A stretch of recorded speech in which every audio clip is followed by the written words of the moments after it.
Good afternoon, everybody from Fern Forest. I hope you're all doing well. I wanted to discuss with you guys one of the main components of being self-sufficient in an off-grid homestead. One of the main things that we need for everything we do is solar power. I'm going to show you some of the components here that are necessary for a solar system to operate and share some of the information I've picked up in a very short time I've been here. Solar is very different than what I'm used to back in Ohio and Colorado, in that it's a whole different ball game. There's a lot of different nuances that are just not there. But anyhow, I'm hanging out my storage container. It's a little rainy today, so I thought I'd talk to you guys about a problem here on the island of Hawaii. Here's my storage panels. And before it gets too dark, it's a little late in the afternoon, let me walk you back here just a little bit and just show you the components we got here. It is a little bit darker back here, but I think this is going to pick it up well. This big box down on the bottom right here is going to be our new inverter. There's a company called Outback. They are based, I think it's out of Washington, Seattle, Washington, somewhere in through there.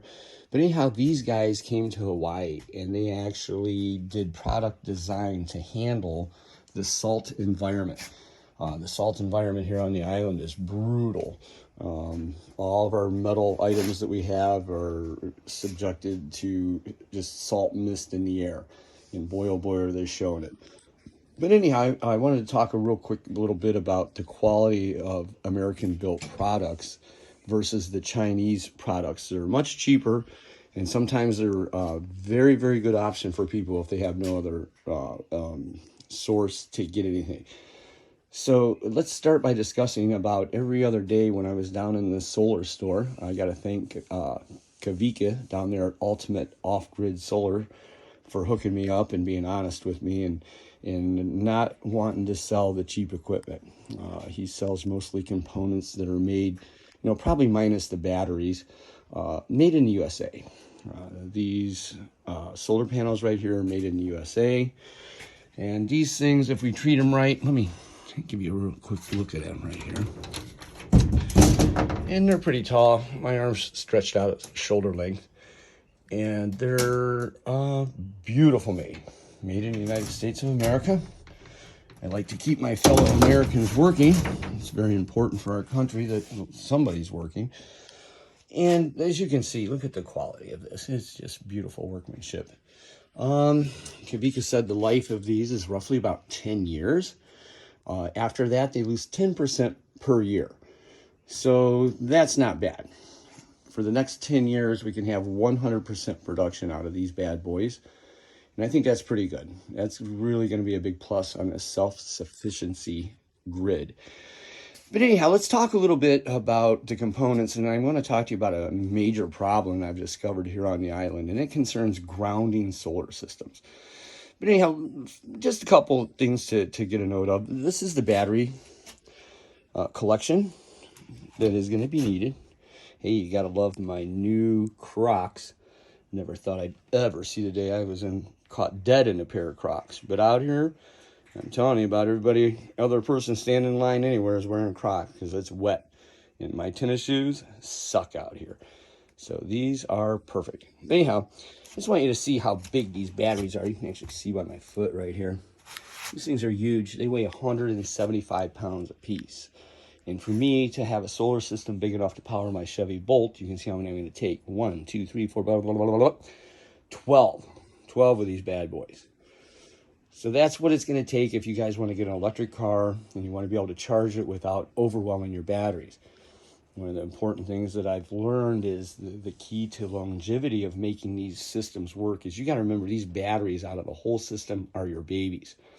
And if you keep them maintained and have the right amount of batteries, that they are actually most of the time fully charged and just in what the solar community calls floating. The solar panels have made enough electricity from the sun that day that it's recouped all the electricity used from the day before and the evening before.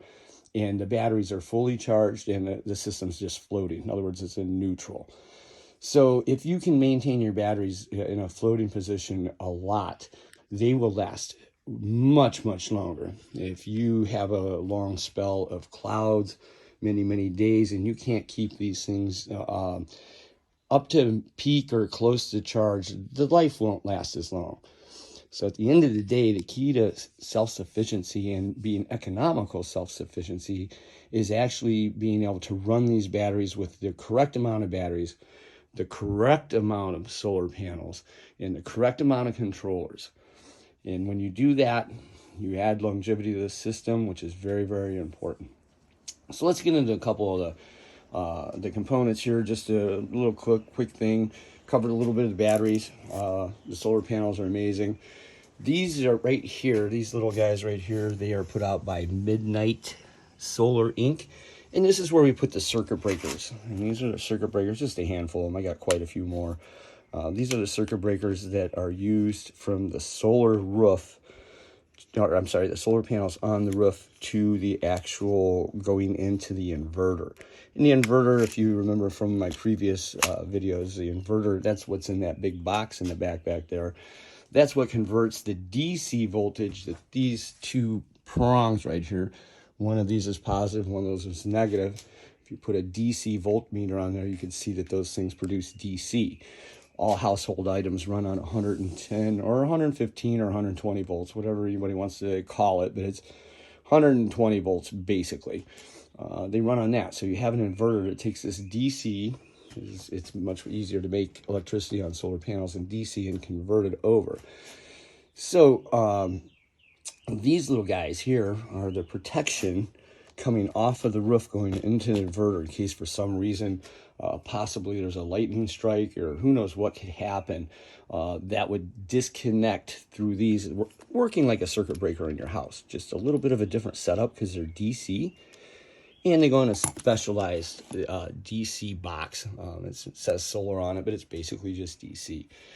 Another thing I'd like to point out to you guys, very, very important. These are going to be the wires that connect my batteries. And if you will notice, these are exactly the same length.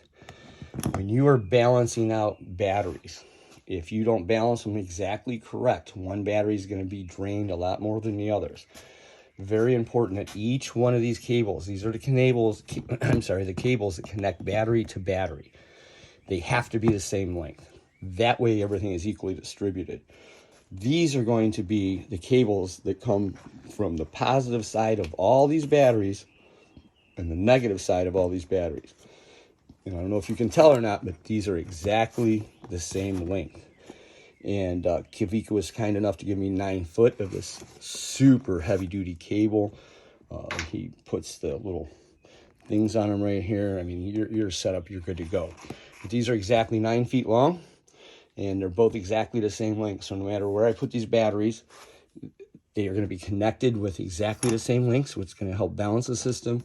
And then they're going to hook into the inverter in a balanced length of thick, heavy copper wire, excuse me.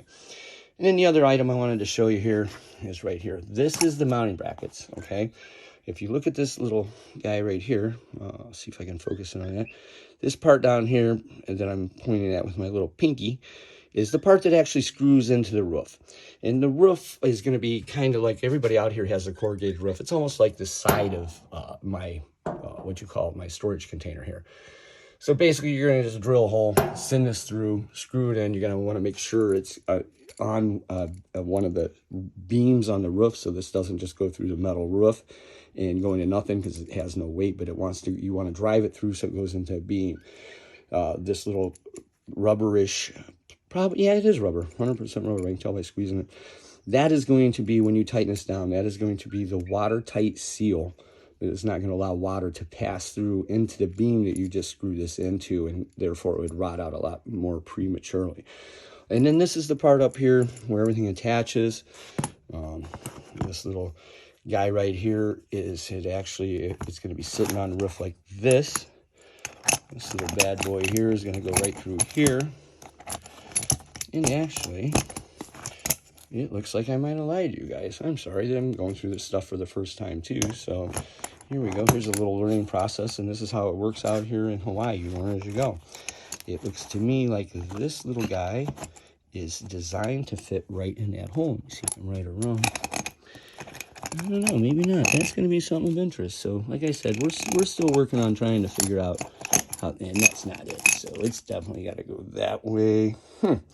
Anyhow, that's something very interesting. We will look into that and we will address that issue later. Like I said, we're brand new to this.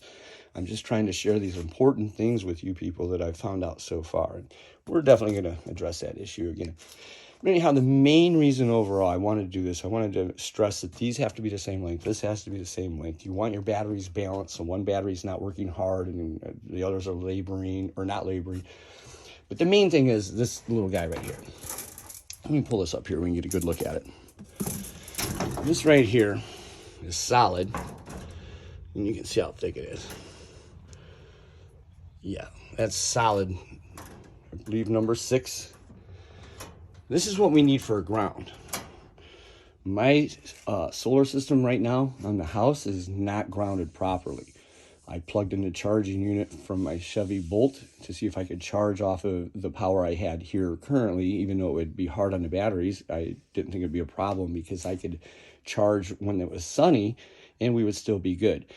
However, when I plugged in the charger for my Chevy Bolt, it has a self-diagnostic system that actually checks the electric current coming into the control module of the charger that plugs into my car. Well, it alerted me to a faulty ground. And I thought, oh boy, that shouldn't be too bad to fix. In Ohio and Colorado, when you need a ground, you get they call it a 8-foot grounding rod. You go out in your backyard as close as you can to your circuit box on the inside wall of your house, and you drive this 8-foot rod into the ground. And it basically is your ground. And you take this wire right here, after you ground that 8-foot rod down in the ground, and there's a stub sticking up, probably maximum 6 inches. And you take this big thick stuff and attach it to that, and then you run it all the way back to your circuit box and hook it in, and that's your ground. So I thought, hey, great, no problem. I'll get a grounding rod, and we'll be up and running out here in Hawaii. Guess what? That's not the deal. The deal out here is because we're in lava, sitting on top of lava, grounding rods don't work. I guess back in the day, they used to use 4 or 5 grounding rods and try to attach them all together. And they've decided over all the years that this is no longer the way to go. So what they're doing now is they're taking this big, thick copper right here, and they are actually embedding it at the bottom of the foundation of the house against the lava ground.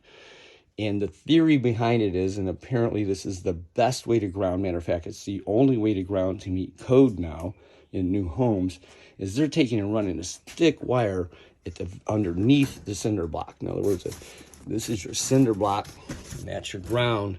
Before you lay your cinder block on top of that ground right there, they want you to run this thick wire around the whole perimeter. And their theory behind that is you're going to take this, run around the whole thing, and you're going to lay the cement, pour the cement on top of that, and that cement is going to hold the moisture of the ground to this wire. And cement is very good at doing that. So what I'm going to have to do is I had to go to Home Depot and buy this $175 roll of wire, and I have to go out on the side of my house and I have to do a cement form that's 4 foot by 20 foot long and wide. So it's going to be quite a little cement pad out there. And then what I'm going to do is take this wire right here and I'm going to go around the outside perimeter. I measured how long it would take to actually do one loop around the outside perimeter and still get all the way back over to my inverter. It's going to be hanging on the side of my house in a little closet type thing. And this is the length of wire I need. So I just want to let you know the grounding of solar systems here is way different. The lava does not ground well at all. If you drill down this lava, you can be in solid lava and you can hit a space where your drill will drop a foot because it's just the way it is here. And they just don't get good grounds that way anymore. So I'm going to keep you posted on installing this and the process of doing it, because the ground is the most important part. Another thing that we're going to have to address here is dealing with lightning strikes. The air here normally is so settled. We have very, very constant temperatures that I have been here now 2 months. Yeah, about 2 months. Haven't heard one lightning. I mean, you don't hear lightning. I haven't seen one lightning strike and haven't heard one bit of thunder. However, when the tropical storms kick up and the hurricane season starts, when these storms come, the atmosphere actually gets unsettled to the point where thunder and lightning do occur. And if that happens and you get a direct hit on your system, you want to make sure you have your grounding. You also want to make sure you have some type of protection against that huge surge of electricity that's going to come down with that bolt of lightning. These little guys right here, if you look, that's an aluminum chassis right there that they sit on. And anybody that knows anything about lightning, we're going to put these up on our roof. And boy, oh boy, metal things that stick up higher than roofs are a magnet for electricity.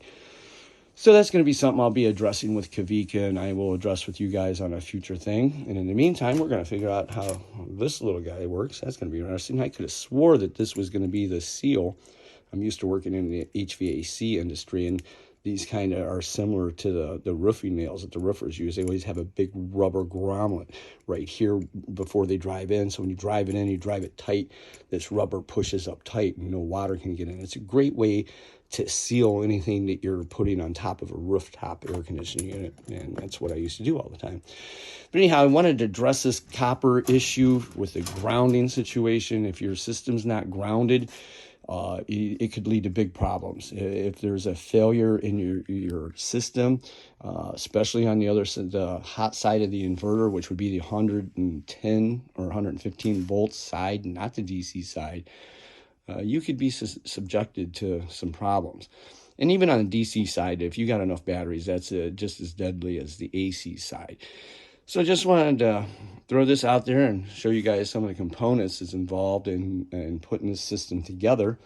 And you guys are going to probably go through it with me, because I'm going to go ahead and kind of try to do a video educational thing that you guys can learn, because I'm telling you, I got 35 years in HVAC, and I've been working about 80% of my problems that I've seen over the last 4 decades are electrical. And boy, oh boy, this is a learning curve for me. It's heavy. So if it's heavy for me, it's going to be real heavy for the average guy. So I'm going to try to use my knowledge and being able to teach stuff that's a little complicated and put it in layman terms. So we're going to try to do that and help out everybody that's trying to get this set up. Because if you don't set this up right, if your batteries are getting drained down, oh boy, you're in trouble. They're not going to last very long. And let me tell you something. Each one of these boxes right here is $699. And that's today. What's it going to be 3 years from now when half of them wipe out because you don't have it wired right and you're not, as I said earlier, floating more than not. So we're going to try to learn as much as we can and share it with everybody, so you guys have the best experience with this equipment. I want to just stress the importance of buying high quality. I think I started talking earlier about it, but in Kavika's store, every time I go in there, there's somebody in there that's got these most crazy problems. And every time they pull up their phone and they show them pictures of their equipment, it's Chinese equipment. And that stuff just does not hold up. I mean, if you're wanting to be self-sufficient, you got to remember self-sufficiency means that this stuff has to pay for itself. You can't be going out and buying this stuff because you tried to save a couple $1,000s installing this. Just wait, save the money, buy equipment that's going to last. Buy American. Keep Americans working. That's what we're all about here. We have to all be in this together. All right, just wanted to share that. Everybody have a great night.